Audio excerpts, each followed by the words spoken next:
I'm Josh Swartz, And I'm William Illingworth. host of the High Tech Podcast, a part of the Education Podcast Network, just like the show you're listening to now. Shows on the network are individually owned, and opinions expressed may not reflect others. Find other interesting education podcasts at edupodcastnetwork.com.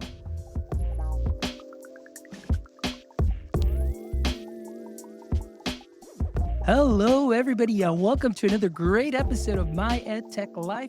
Thank you so much for joining us on this wonderful Monday evening, or it may be well into Tuesday, depending on where it is that you might be joining us around the world. But wherever it is that you're joining us from, thank you as always for making My EdTech Life what it is today. We really appreciate all of your support. Thank you so much for all the likes, the shares, the follows. Thank you so much for all the feedback and messages, you guys. It means a lot to me to make sure that we're always bringing you the best in education conversations, whether it's ed tech, whether it's just life in general, and anything that affects education. We bring it all. So thank you all so much for joining us. And thank you to all our new YouTube subscribers. As you know, our goal is to get to 1,000 subscribers. And we're about 400 people shy of that. So if you don't mind, at any time that you get a chance, hop over to YouTube, give us a thumbs up and subscribe to that. That would really help out our mission. So I am excited for today's show because today's guest, I heard them on a podcast called Teachership with Jody and Allie, who I had the pleasure of being on their podcast. And they were on my podcast too, as well. So it's a wonderful little network that we are building and continuing to grow. So I'm really excited to welcome to the show tonight Jennifer Jeansonne, who is joining us this evening. Jennifer, how are you doing? I'm great. Thanks so much for having me. I think this is such a great example of the power of networking and how LinkedIn can be used to connect with folks. So I'm super excited to kind of see this in action and kind of, close that loop or, show just as an example with everything. Absolutely. Well, I'm excited today because today we're adding another stream. So usually we're on Facebook, LinkedIn, YouTube, and X or Twitter. But now we're adding Instagram. So if you are on Instagram, you can check us out live on Instagram too, as well. So you are the first one to help me try that. So I'm really excited that you get to be the first on Instagram this evening. Well, Jennifer, let's go ahead and talk a little bit about what the topic of discussion today, which are essential tips for navigating a career shift. But before we do, I would love for my audience to connect with you, who you are as a person. So if you can tell us a little bit about that superhero origin story, because we know every superhero has an origin story. So if you can tell us a little bit about yourself, your background, what you're currently doing, and what you're up to these days. Absolutely. This is actually one of my favorite questions to ask as a recruiter. I'd love to hear someone's story and their career stories from their own perspective. Like you can read someone's resume, but it really it's a cool question. So side note, make sure to have your origin story if you're interviewing, because it's definitely something that a lot of people love to ask. So I'm from Louisiana originally. Grew up here for the most part of my life, a short living overseas for my dad's job. But for the most part, I've lived in Louisiana. I went to school at the University of Mississippi, Ole Miss, for those that know us through that name. I wanted to go to a kind of small school where I could do my own thing and be my own person. And that school was exactly what I needed for that. So while I was there, I studied journalism and public relations, and got super involved in student media, but really felt like that wasn't what I wanted to do professionally full time. I was able to figure that out maybe a little bit too late, but no big deal. I graduated and I took my first job, and I was a middle school teacher on the Emerald Coast, Florida. So that panhandle in the Gulf of Florida. And I loved kids. I loved to write, and I loved coaching basketball. So teaching was a great thing for me to do to start my career. So I taught there for 2 or 3 years. Can't remember exactly. It's been so long. 2 or 3 years. Moved back to home to Louisiana, and taught for another couple of years while I was here. And at the time, I had the opportunity to become a professional development resource teacher. That teacher had a model classroom. that person would go to workshops and bring back um, new skills and new ideas to the teachers to put on the professional development workshops. I also would help teachers really problem solve if they were having a behavior management issue or needed a literacy strategy or something to integrate into their classroom. I would go off and research it and come back and help them integrate it into their classroom. So that's where I really fell in love with work-based learning and working with adults. I That was kind of the aha moment where I said, I just want to do something different. I don't want to be in the classroom every day. This is what I really loved to do and what got me really excited. And that was the part of my job that I really, really enjoyed doing. So I shifted over to work in undergraduate medical education. So the 4 years of med school, I supported the assistant, or excuse me, the dean of undergraduate medical education. So I helped him in admin things with his couple of classes, but then I also got to work with all of the faculty that worked in the medical school to help them support them on different levels. So I love that job because I was able to stay in an educational environment, but I wasn't executing classroom lessons every day. And I was able to really utilize the things that I loved about being that person that helps teachers or helps people do their jobs better and really focus on that. So during that time, I got my master's in adult education. And when it was time to make a transition from that job, I went to the Louisiana Restaurant Association and the Education Foundation. It's a nonprofit arm of a trade organization for the hospitality industry. And I ran a student high school based program that was focused on workforce development and really culinary education and restaurant management. So I oversaw 65-ish schools across the state, and I also got to work with teachers that executed the curriculum in their classrooms. I did teacher trainings, got to organize student competitions. Really, really loved working with connecting students and teachers with opportunities for jobs and long term careers in the industry. I got poached over by one of the restaurant partners there. They were like, why do you work for us? I was like, great question. Why don't I work for you? I was working on a deep dive project with them to help them maximize their fundraising dollars and create this recruiting strategy. And they approached me and said, "Hey, would you be interested in being a recruiter? We think it's a really good use of your skill set, and we think you'd be really great in this job." And so I took a chance. It sounded really great. I thought about it for a while and took the jump over. And so that's kind of how I landed in recruiting.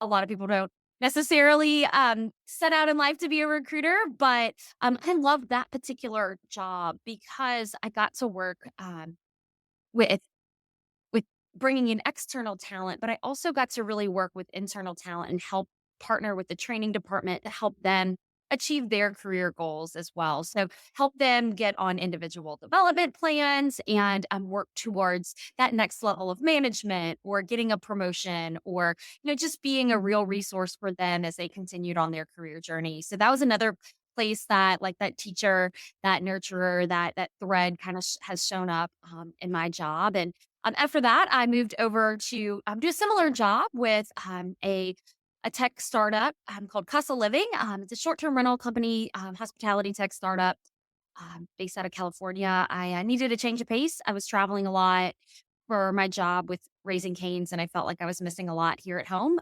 in my personal life. So just needed a change of pace. And so I sought a new opportunity, one that was fully remote, and that this was prior to COVID when there were not a lot of remote jobs. And it allowed me to kind of stay here in New Orleans with things that were important to me, but also still do the things that I really loved.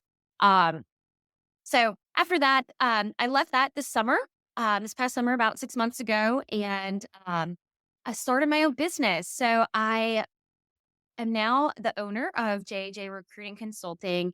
I work with both businesses and job seekers to help them find and build teams. So companies hire me to do direct recruiting for them to help them find the right person to fill the job, but they also hire me to do internal systems work and processes, like how to optimize different technologies throughout the recruiting process, how to, add automations and efficiencies and look at the data and say, where can we get better in our recruiting processes to either help the candidate experience, the hiring manager's experience, things like that. I know this is a big tech group, and people are interested in technology, so I wanted to point that out. But also, I work with job seekers kind of organically. I didn't necessarily set out to be someone that did a lot of career consulting, but it's something that I've really loved, and I love working with people that are contemplating a career change, that need help with getting their resume spruced up or their LinkedIn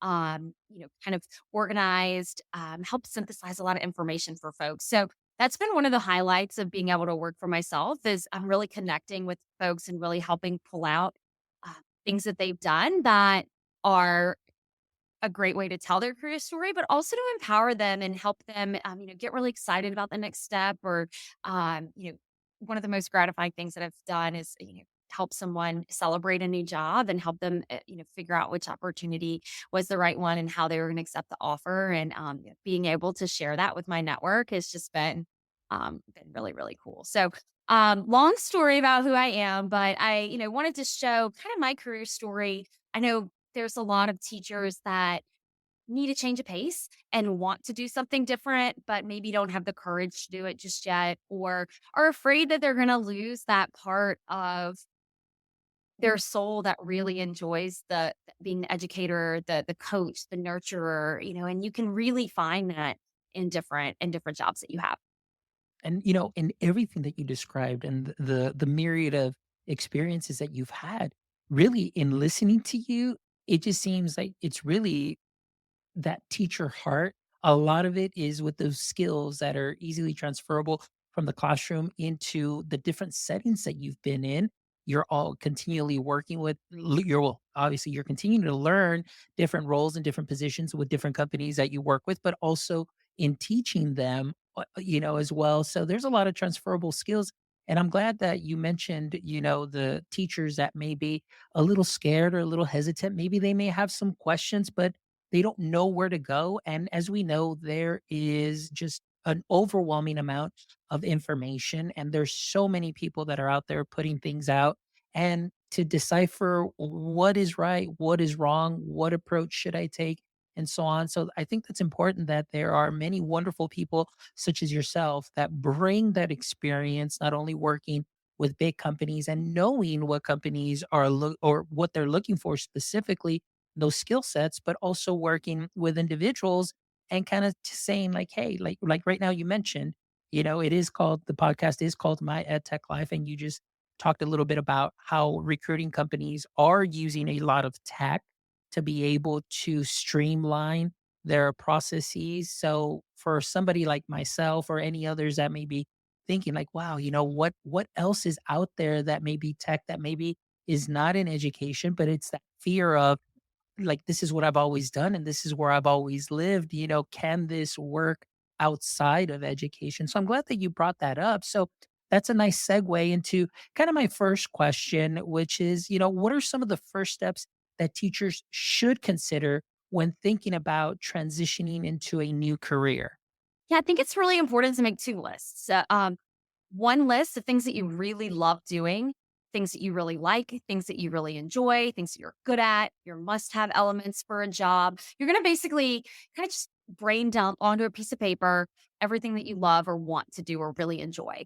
I like to use that kind of as a checklist when evaluating jobs to see if it's something that might be a good fit with my clients, and I like really pull them back to the, what do you really love?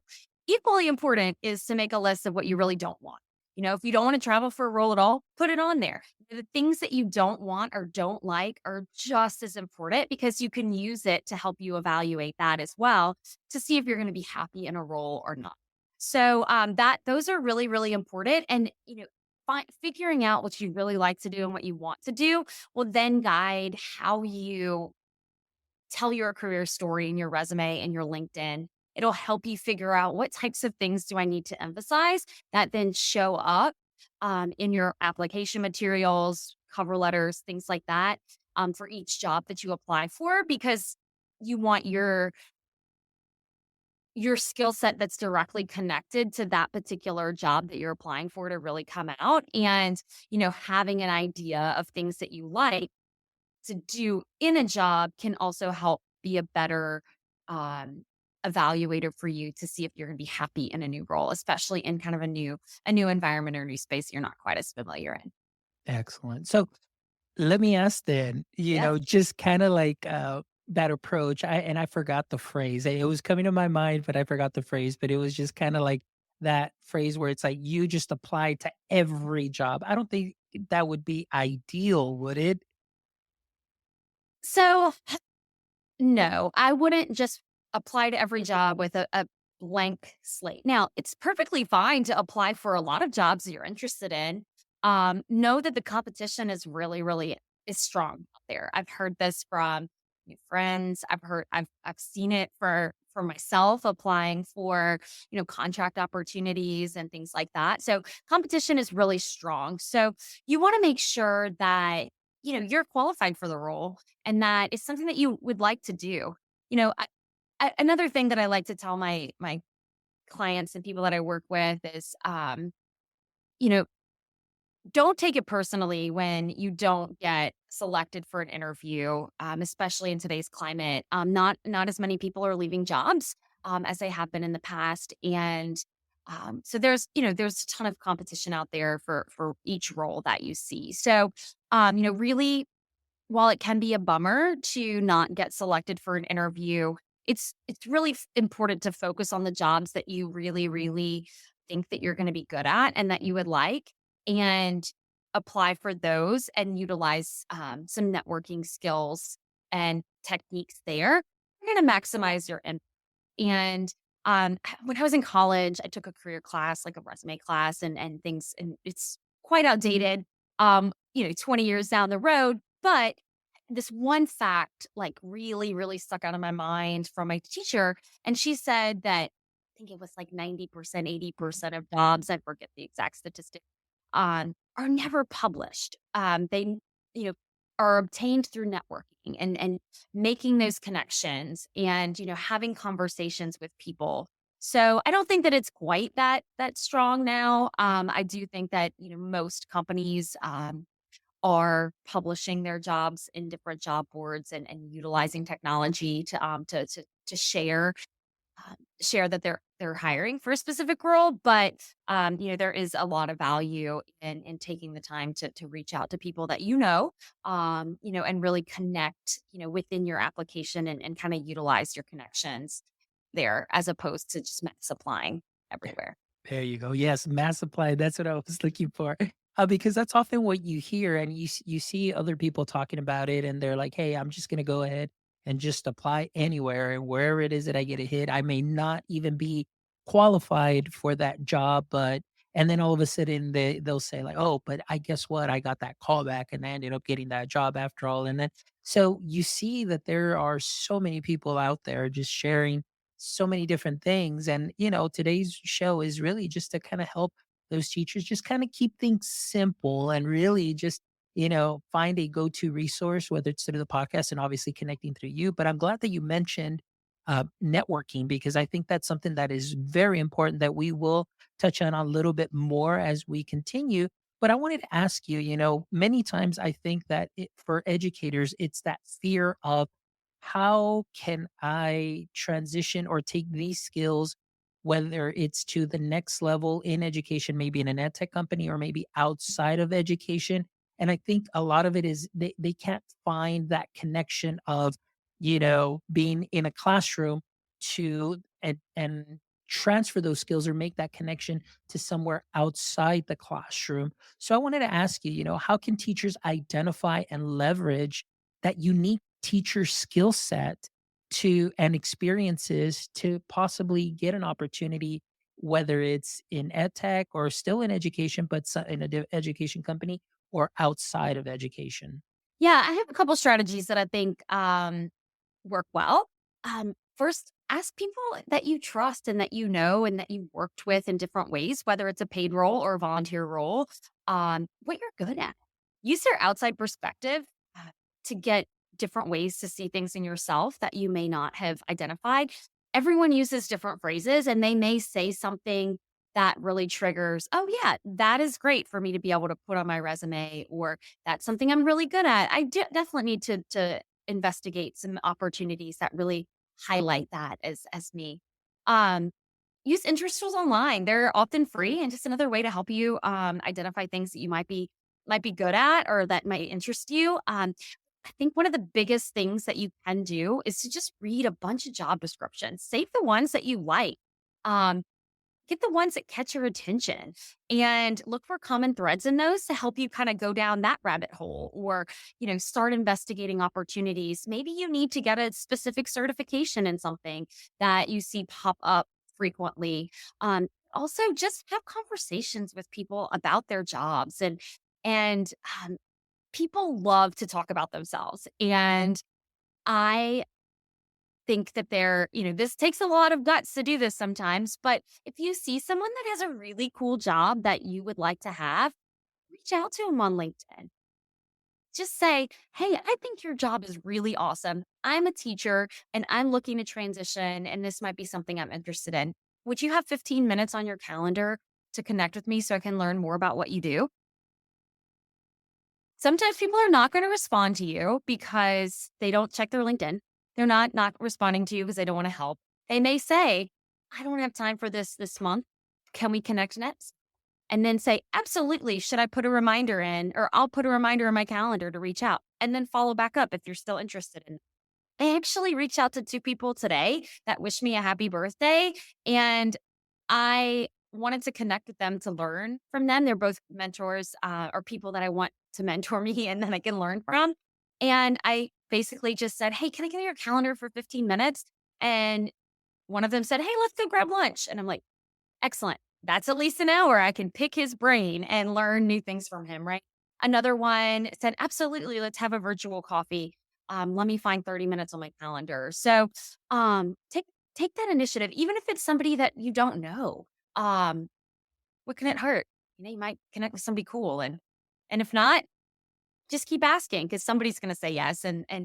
Use that teacher that part, capitalize on that. Everyone really values the role that teachers have, in education and in our society, and they typically want to help. People are genuine, most likely good-hearted, and want to help others. And if you put it in an easy, approachable way and ask for 15 minutes to learn from them, I think you'll find that people really might help and help you figure out, that next step too.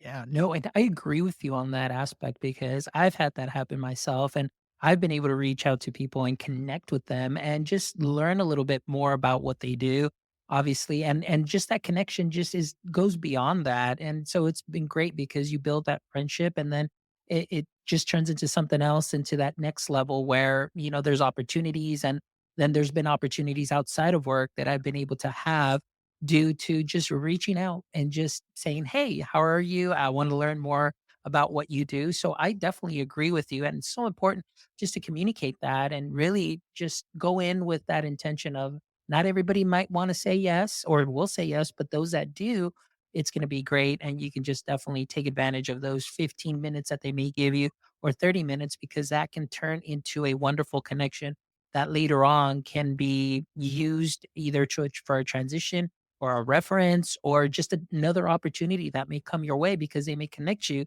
with somebody else, such as kind of this podcast. Really, when I was Yeah. listening to Jody and Allie, and I was like, oh my gosh, Jennifer is so cool. Like, I want to get her on the show. And I immediately reached out to you, and it was great. We made some time. And so now this session for me is also one of those for my learning as well, but also for our audience members that are learning too. So now kind of going along with that and building their professional network and the importance of that, what are some of the things that you see, and maybe we'll get a little bit ahead here because I know this one was one of the questions, but maybe you can save that main point. But when making these connections and using LinkedIn, I know that we see sometimes teachers kind of posting things that maybe are not necessarily suited for LinkedIn. So, what would be some advice for any teachers that would love to transition, but maybe are not using LinkedIn in the right manner? what would be your maybe top 3 things for them to do on LinkedIn and maybe the top 3 for them not to do on LinkedIn? Yeah. Okay. So top three, make sure your picture is professional, but it doesn't have to be a stuffy headshot from, the 1990s style, with a necktie up to your neck and, just no smile. Have some personality in it. Go take a look at my LinkedIn profile picture. It's not your traditional one. I had it specifically taken for LinkedIn. And I wanted it to capture who I am, my personality. I wanted it to show that I'm friendly and I'm approachable. And that's what you want it to be. You want it to just be yourself too. I've seen people have a picture that A doesn't really look like them these days. B has other people in it, and C maybe is out on the beach, doing something a little less casual. So, it's easy to have a friend take a photo of you in front of a white wall, in a shirt that you really like. So, that would be number one. Number two, it's totally fine to share some personal experiences and things that you do. I have some things on my LinkedIn feed that highlight things that I volunteered at, or events that I've attended that you know were impactful to me. But I don't do it in the same way. And you think about, like, this is like a virtual water cooler essentially, and the things that you wouldn't really discuss. Um, at work, I wouldn't really, like, put on your LinkedIn page as well. So, I think, one of the top things that, I use LinkedIn for is to connect on new ideas and different things that help me learn new things. So, another really good thing that the top thing that teachers should do is look at different interest groups and, you know, follow people that are in areas that you want to work in or learn from, because your feed is the algorithm is going to feed you things that they think you want to know based on your interactions. And so if you only interact with negative folks that are complaining all the time about how bad the job market is, that's what you're going to see over and over again. But if you look for helpful tips, and this is just a job search example, you look for those that are helpful and that, are uplifting and positive, the algorithm is then going to feed you something that's more on the positive tone. So, um, you know, definitely keep it professional. If you feel free to take a look at my stuff is not the best in the entire world, but I really enjoy working on it. I'm proud of the product that I put out. So if you want to take a look at, like, my personal LinkedIn, and then you can also see how, like, my personal Instagram is a bit different. I'm a little more playful on it. I show pictures of my dog doing fun things, like to color my chief of staff because she keeps me in line. And, those types of social media is something that I, I'm a little more playful and have a little more personality on my business page there. But with LinkedIn, people are looking at it as an online resume. Think of it that way. And you know, a lot of times I'll make connections for folks that I work with and say, "Hey, Evie, you should meet this person," and I'll send them their LinkedIn profile. So that way she can see a quick snapshot of their background, their experience, why they're connecting. And if you have a bunch of noise and things scattered on there about what you did last night or the food that you ate, you know, like you might do on your personal pages, it's going to get a little cluttered with that intent for it. So, just think about, the face you want to put out in the world professionally, and think about those are the types of things. And can someone learn from it? I shared something the other day about it was personal reflection emails that I got, like, what do you do at the end of the year? And I just really loved these questions that they asked. And then I connected it to how to use it to improve your LinkedIn or your resume, or how I, like, tied it back into a professional setting.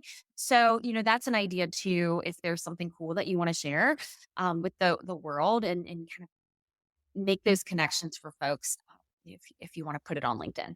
Excellent. And those are great tips. And I absolutely love that. And, it's been interesting because I didn't get into LinkedIn until about what, 2008.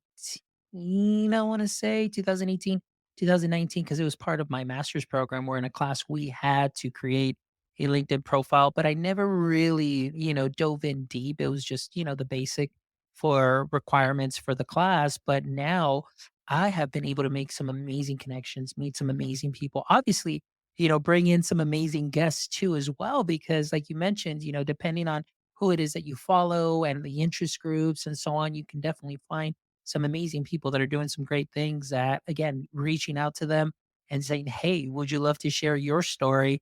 Oh my gosh, yes, because, like you said, people love to share what it is that they're doing. So that's something that's very important. And obviously, too, just keeping it very professional. And I try my best just for the content to always be in line with what I do, with what I stand for. So people get an idea of what it is that I'm doing, but also, amplifying those educator voices or those professional voices that are out there, whether they're founders or co-founders, which is something that's great. So that kind of leads me to my next question, because as you know, this has been my brand for about 3.5 years that I built, and obviously putting it out on LinkedIn. So I want to ask you a little bit about branding, or maybe teacher branding. Is there any, like, is that something that is very important, you think, or is it just kind of like, either way, it doesn't matter too much because maybe recruiters are looking more for that skill set, or is there an, should we be placing an emphasis on teachers maybe kind of building a brand or branding themselves in a certain way? I think if it's something that you want to do and if it's important to you and you feel comfortable doing it, I encourage you to do it. But my advice is to never lose your voice. Don't try to be somebody that you're, I have worked with people that really love to be out there, thought of as rule breakers or envelope pushing influencers. They love to have videos and post photos of themselves. And that's great. That is what they love and that's who they are. But I've also worked with others that really just love behind the scenes things. And I've taught them how to utilize LinkedIn in a different way to still use it to be successful. So, I think people think I have to do this, and this is what a personal brand is, and this is how my thing should be streamed. And at the end of the day, LinkedIn and your online footprint is supposed to convey who you are and the things that you have to bring to the table, not what somebody else's style is. So if it's something you want, I think it's a great idea. Go for it. It's something that has really ignited the creative piece in my life that makes me really happy. So, I'm carving it out in my own way. You'll very rarely see a picture of me in it. And someone is really encouraging me to step outside my comfort zone and utilize the pictures of myself a little bit more, to connect with folks in a different way, just based on what I do. But I would rather be an information sharer and make those connections with people and have people learn something from what I put out. And so that's how I choose, to make my brand. And um, I a lot of people harp on, "Oh, I have to have this, like, personal brand and do so many things," and to me, that's not as important. What to If it's important to you and makes you happy and you really enjoy doing it, then I say go for it, and it's important, super important then because it makes you happy. There you go. And that's great. And that's great advice because, as you know, like, it's like everybody's on their own separate journey. It's like not everybody's path is going to be the same way. Even in transitioning, paths are going to be, they're going to vary actually, based on, that person, their skill sets and so on, also the connections they make. And, there's so many variables out there. And so, again, I just want to like let teachers know just in the same way, you don't have to emulate that finished product that you see, that polished product that you may see on social media and so on, because that took hours and hours to build or years to build. There's absolutely nothing wrong with being yourself and just being your authentic, genuine self, because you definitely still have a lot to offer. So, just I don't want, because oftentimes what I've heard is like, oh no, you need to build your brand. And so they put that pressure on themselves. And sometimes it's like you said, it can be more overwhelming than, helpful. And today's, point of the show is to be as helpful as possible and, just low barrier to entry for a lot of these questions that we're fielding today. Just, for teachers to have a resource that could be easy to follow. And obviously with an expert like yourself that has had a myriad of experiences from, the high level to working with, one on one and coaching and so on. It's great to hear that. And so refreshing that it's not a must. You can, but it's nothing Right. that's going to Yeah. make that big of a difference. Yeah, and it's also if it's something that you really feel passionate about and you really want to try to do to highlight a specific type of skill set, um, it can still be utilized once you're in your new role. And that's what, I try to work with a lot of my clients to help them see is that the things you're building now, yeah, we're maybe going to clean it up, add a little pizzazz to it, help pull out some of your achievements that you didn't see before. But I'm also going to hopefully teach you something that you can then use in your role to be more successful or be more fulfilling. Like it was always on my to-do list to just have a LinkedIn presence. And I never did it and had the opportunity until I started working for myself. And so that's one of the main sources that I have of making new connections. It's generating business and things like that. So it's not just to help you get a new job. It's also to make those connections. And you know, when it boils down to it, I love to share this story. I hope it don't go over on our time, but um, oh gosh, 10, 12 years ago when LinkedIn first started, like you, I had a super simple like picture. Maybe I didn't even have a picture. I might have just had like my list of jobs that I had or my current role. And it was much, much different than it is today. But I had a friend that I knew from high school, from the Future Business Leaders of America, Jacob, and he worked for Teach for America, had a very, you know, a leadership role with them. He then also started working for our local school board or school district as like chief of staff, I think was his title. So a huge leadership role in education, and he reached out to me and said, "Hey, Jennifer, I see that Kyle, who was a craft brewer, he was in charge of the craft brewery distribution for the state of Louisiana, for the one particular distributor. And he's like, "Hey, can you introduce me to him? I'm really interested in learning about, craft brewing and, potentially even like kind of starting my own side business." And I said, "Sure." So I like introduced it over email. Like today I would use LinkedIn direct messages. I don't even think they had LinkedIn direct messages then, but um LinkedIn was no fluff, nothing. And so I just sent an email. I said, "Hey Kyle, meet Jacob. Jacob is awesome. I know him from FBLA. Hey Jacob, meet Kyle. Kyle is awesome. I know him from kickball.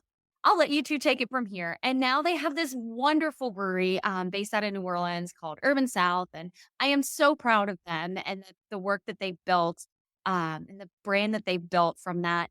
But that is what LinkedIn is for, is to make people, have connections and, help them, live their dreams and do what they want to do and find work that's fulfilling and, build their brand for work too. So, it's definitely a success story. And at that time, there was no branding, there was no like strategic efforts to do anything on your LinkedIn profile. And so, I share that because it can still work way today too. Excellent. Wonderful. Well, I want to touch on a question, kind of as we start kind of winding down a little bit, and it's okay. I hope I want to respect your time, but this is Oh, a I'm question good. that I must ask too as well, and we're going to talk a little bit about resumes. Sure. All right. So a lot of things that I see on social media, whether it's LinkedIn, mainly on TikTok, and you see them also on Instagram, you get people that are either trying to sell you a resume template or telling you like, hey, put this into your resume template. And if they're using Chat GPT, it's going to say, hire this person, and so on and so forth. So I want to ask you, since you have a lot of experience working with people with resumes, these resume readers, how legit is it? Should teachers really, worry about, using either AI to help them kind of boost their resume a little bit? Is it going to penalize them, or is it something that, will still be go through? What are your ideas, or what's been your experience? So I use ChatGPT on a daily basis. Do I ask it to write me content? No. Would I ask it to write me a resume? Absolutely not. I use ChatGPT to help synthesize information and help give me ideas. One way that I use it, I often take a job description, paste it into ChatGPT, and say what things should I emphasize in a cover letter or resume to match this job description. And then it pulls out a list of 10 things. I then take my own words and utilize it there. So it can be incredibly helpful to help you synthesize things. It can also help you get predicted interview questions that are asked in an interview so that way you can practice. For example, you could post that job description and say, what are some potential interview questions that might be asked? It'll give you 10, 15, 20 questions. You can then use those to prepare for your interview. Super helpful tools. Now, there is a certain voice or copy that you can kind of pick up, and it's just very generic and bland and formal. You can kind of see that in resumes and cover letters, but I don't think it's going to necessarily penalize you.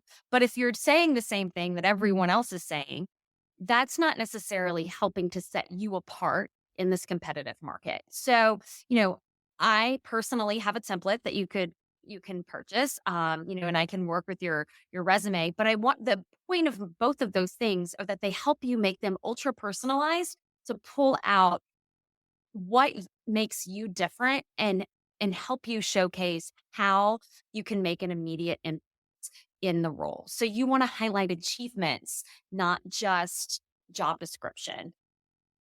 It's like you want things that are unique to you that no one else or very few other people could have achieved in the same way. And those are the types of things you want to put on a resume. Um, in today's modern resume. That might change in 10 years, but that's what hiring managers and recruiters are looking for. There is a false ATS rejected my resume because it didn't have enough keywords. That doesn't happen. An ATS is like a digital filing. It is a way to collect applications. So instead of you handing a paper application to the general manager, an ATS just collects it digitally. Now, there are sometimes questions like eligibility questions that are on or reject. Like if you have to have a certain license or if you have to have a certain status with a visa or need sponsorship, sometimes companies are not set up to be able to accommodate that type of thing. So they might, or a residency requirement or something like that. So if you answer a question like that, there might be some that do auto reject you because of those auto rejection questions. But because you didn't have a certain number of keywords that match, it's not going to auto reject you. Now, I utilized different search features of ATS to help me prioritize who I might want to interview. So if I was hiring for a portfolio manager role, and it was really important for the hiring manager to have someone that had hotel experience. So I used the word hotel or something that was connected to that to help search through resumes to get that, because that was their top quality that they were looking for. So I utilized it, the keyword there, to help connect with folks that might have that experience, but it didn't auto reject you if you didn't have experience. So excuse me, my biggest tip for resumes, and I probably do an entire session of training on resumes itself. In fact, I know I can because I haven't, but it's really to make it about you and what you've accomplished in a role of leadership position that you held. And these are things that are really sometimes hard for teachers to articulate, and not trying to sell my service by any means, but working with someone like me can help you tell your career story in a way. The jobs that you're trying to go for, people like me can help you think through specific job opportunities. I've worked with countless people, pros and cons of two different opportunities, to really have this objective person that can help you kind of sort through it.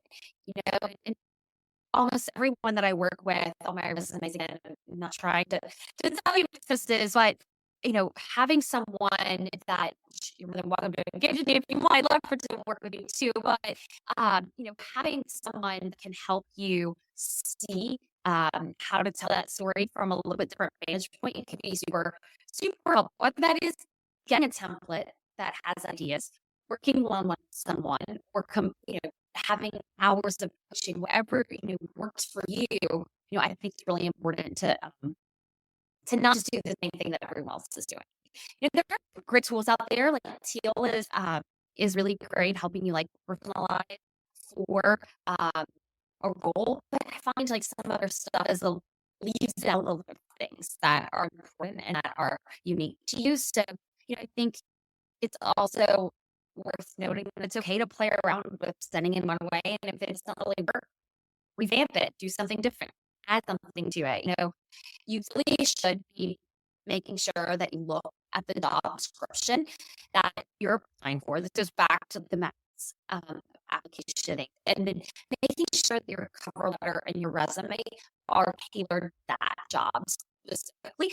And it takes time to do that. People often say that job searching is often a full-time job. It does take time to personalize it, but you want that company to be able to see that you can provide instant value to them, and this is why they should hire you and how you can add to their team to solve the problem. So, I think taking the time to, get the company, research the company, and highlight the things that are problems for that role solve, and then kind of figuring out how you can tie that in your resume and cover letter, to help them see that you'd be a great value for them as a Excellent. And those are great tips because obviously, like I said, on social media, you hear all sorts of stuff and you've got people, oh, do this or do that, or you know what, in white, so it's not seen, type this in or type that. And I'm like thinking to myself, I was like, that doesn't seem right. It just seems a little, off.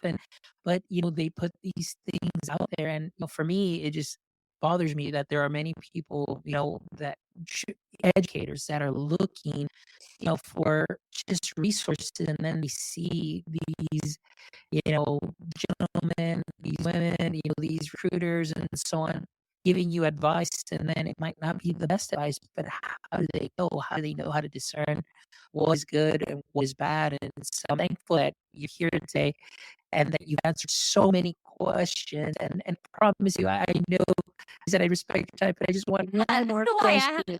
All right. Okay, perfect. This will be the last question before we get into our last questions to wrap up the show.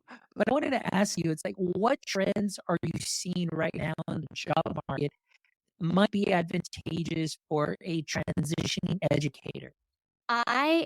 We've talked about LinkedIn a lot.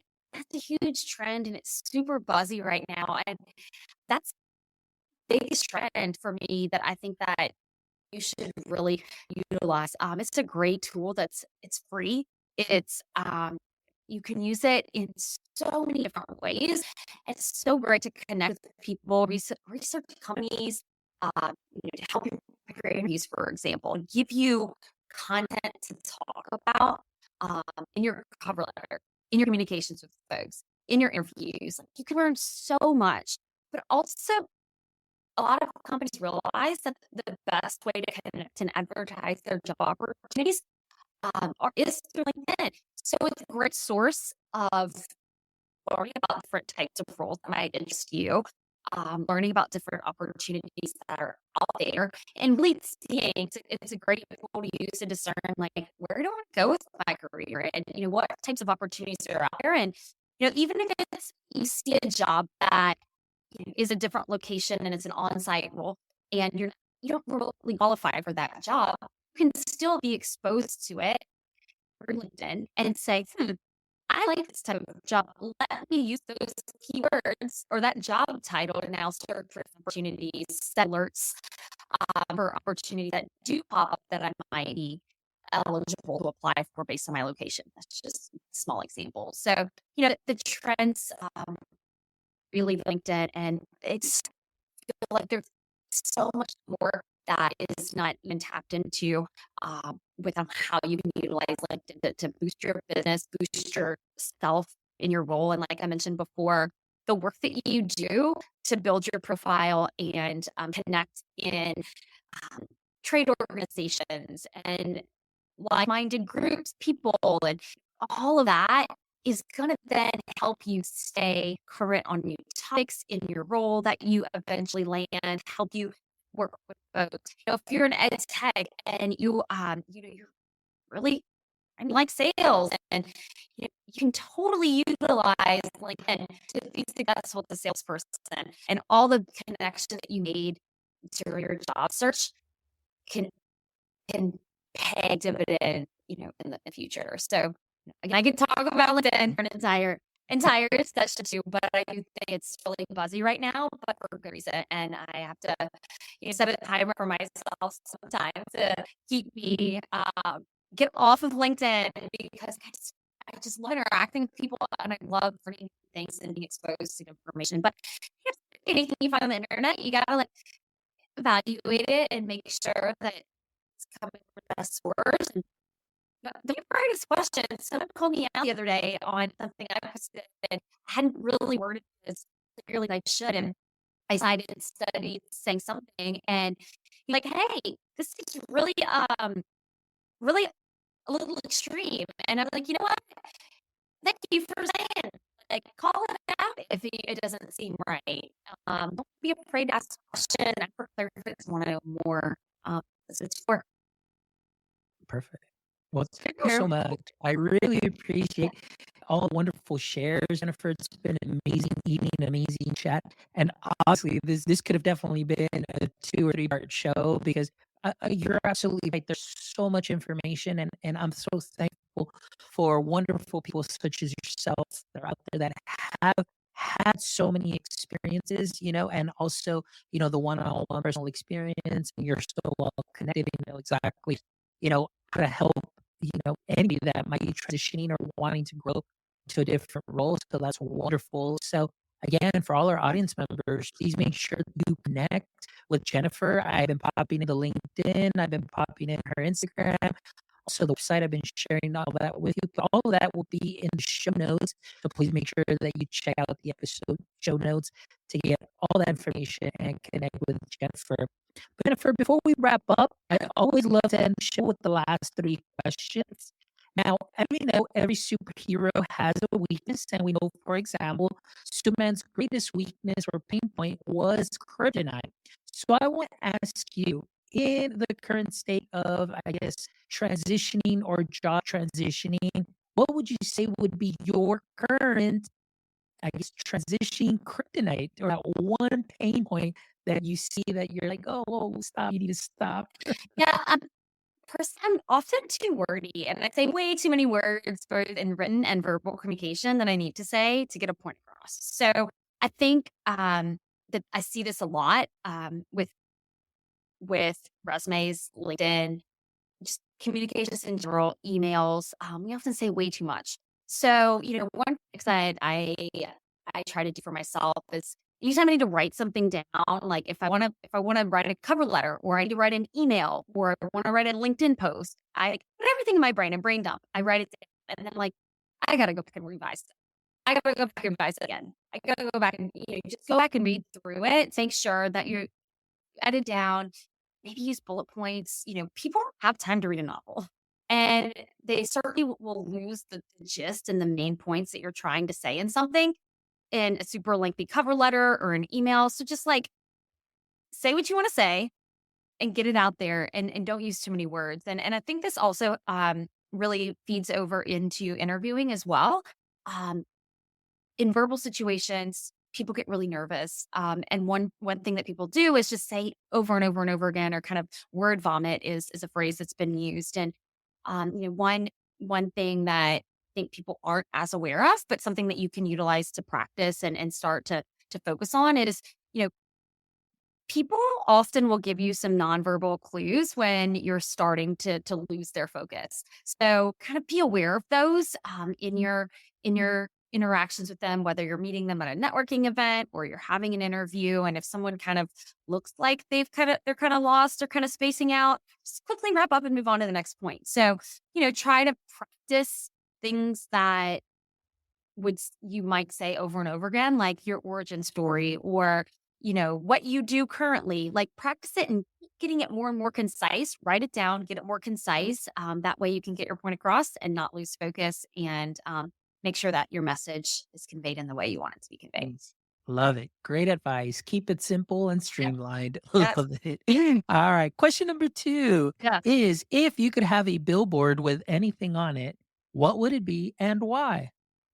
So I'm so bad at like drawing attention to myself. So I would love to have a digital billboard that had a rotating screen to highlight nonprofits that I thought were worthy social impact organizations. And then that way it could help build some community and draw attention to them. And hopefully people in the community could connect with those organizations to utilize their services, or maybe they could donate some time or effort or money to help support that. So like I'd really just like to showcase people doing good work in my community to make sure that the word gets out about those people. Love it. Great, great, great. Love it. All right. And the last question, Jennifer, is if you, or is there, excuse me, is there a hobby or favorite activity that you have that you wish you could turn into a full-time job? Hands down, interior decorating and interior design. I have a good jillion pictures saved on my phone and my Instagram on house. Like I just love to like piddle around my house. You see a blank wall behind me with a picture, but it's so much more, and it's really truly something that I love doing. I love hosting. I love like last night I had a dinner party in my house and had this fancy thing set up in my backyard, and I love to do that. So I would love to be able to um, help other people's photos become reality, and kind of toyed with the idea, and I've even asked some folks if I could shadow them here and there. Maybe one day I'll have that as another business or passion project. But hands down, would love to do that full time, and it would make all of my creative Sagittarius soul dreams come true. Love it. Absolutely love it. And I love that creative aspect of it too, as well. That's wonderful. Well, Jennifer, it's been an amazing conversation. Thank you so much Of course. for really sharing your expertise and really sharing just some great knowledge for anybody that is out there that is interested in transitioning. You definitely shared some wonderful tips and things that are fairly easy for teachers to follow just to kind of relieve some of that pressure. Any educator that is out there that is just feeling overwhelmed because there's so much stuff out there. Hopefully tonight, what you heard from Jennifer can definitely be of help to you. So thank you, Jennifer. Appreciate you. And to all our audience members that were joining us live, thank you so much. We definitely had a lot of love on Instagram. Today was the first night yeah, Hey, it that's worked. So awesome. thank you all. I really appreciate you all. And again, if you want to check out this episode, please make sure you visit our website, guys. Those of you that are going to catch this on the replay, go visit us at myedtech.life where you can check out this amazing episode and the other 257 wonderful episodes where you'll be able to find some knowledge nuggets and sprinkle them onto what you are already doing great. So please make sure you visit our website. Make sure you follow us on all socials at myedtechlife. And please, if you haven't yet, jump over to our YouTube channel, give us a thumbs up, and subscribe to our channel. We greatly appreciate it. As you know, our mission is to get to 1,000 subscribers. So thank you, thank you, thank you to all our new subscribers. And for all our listeners, as always, thank you for your support. You know that we do what we do for you so we can bring you amazing guests, amazing conversations week in and week out. So thank you all. And until next time, my friends, don't forget, stay techie.